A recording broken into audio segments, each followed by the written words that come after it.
Pemirsa, sengketa pengelolaan lahan Hotel Sultan yang berdiri di Kompleks Gelora Bung Karno masih terus bergulir. Pemerintah melalui Kementerian Sekretariat Negara dan Pusat Pengelolaan Kompleks Gelora Bung Karno telah meminta PT Indo Buildco selaku pengelola untuk segera mengosongkan Blok 15 tersebut.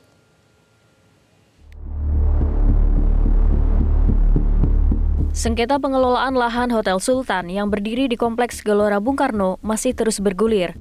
Melalui kuasa hukumnya, pihak Pusat Pengelolaan Kompleks Gelora Bung Karno atau PPK GBK mengaku telah menyurati PT Indo Buildco untuk segera mengosongkan lahan Blok 15 tempat Hotel Sultan berdiri.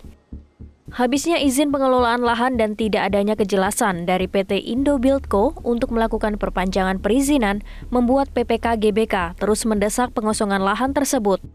Selain itu, PPK GBK pun membeberkan master plan yang telah dicanangkan dalam melakukan pembangunan fasilitas yang terintegrasi sebagai upaya optimalisasi aset negara.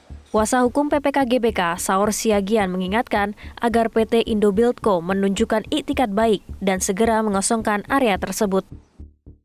Sebenarnya nggak sampai ke Menko, tapi ini ada wajah negara di Hotel Sultan. Kalau ini kita nggak bisa selesaikan, kawan-kawan sekalian, ketika kita bicara menyelamatkan aset negara, ingat negara ini negara hukum. Jadi kalau kita masih menghargai, sekarang kita bicara soal simbol negara ini karena kita bicara hukum.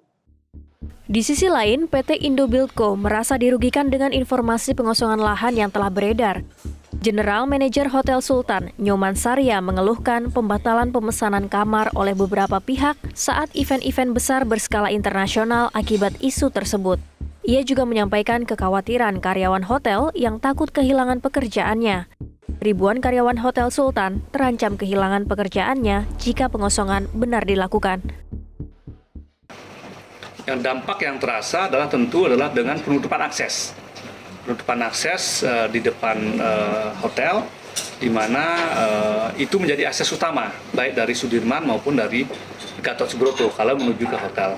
Nah ini tentu sangat mempengaruhi operation kami, di mana kami harus memberikan penjelasan-penjelasan kepada customer, karena ini memang ada kerumitan untuk memasuki Hotel Sultan sekarang ini. Pihak kuasa hukum PT Indo Buildco, Amir Syamsuddin, menilai Kementerian Sekretariat Negara telah mengabaikan standar hukum acara. Pihaknya pun telah melaporkan Menteri Sekretariat Negara, PPK GBK, Menteri ATR BPN, dan Pertanahan Kota Administratif Jakarta Pusat kepada Ombudsman Republik Indonesia.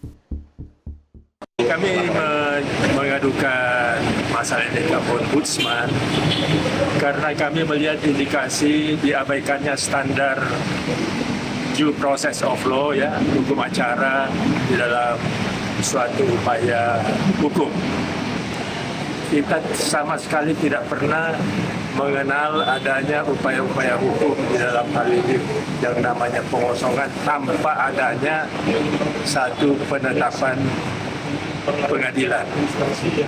Dan di pengadilan itu sendiri kita para pihak sangat diberi peluang dan kesempatan untuk menyampaikan sanggahan, bantahan, ataupun perlawanan. Jadi pendekatannya adalah pendekatan hukum, bukan pendekatan kekuasaan. Pasca peninjauan kembali Mahkamah Agung yang memenangkan pemerintah, Pusat Pengelolaan Kompleks Gelanggang Olahraga Bung Karno meminta PT Indo Buildco selaku pengelola Hotel Sultan untuk mengosongkan lahan. Kawasan GBK direncanakan akan menjadi kawasan modern dan terintegrasi. Dari Jakarta, Satrio Adi, Bernardin Mario, Metro TV. Jelajahi cara baru mendapatkan informasi. Download Metro TV Extend sekarang.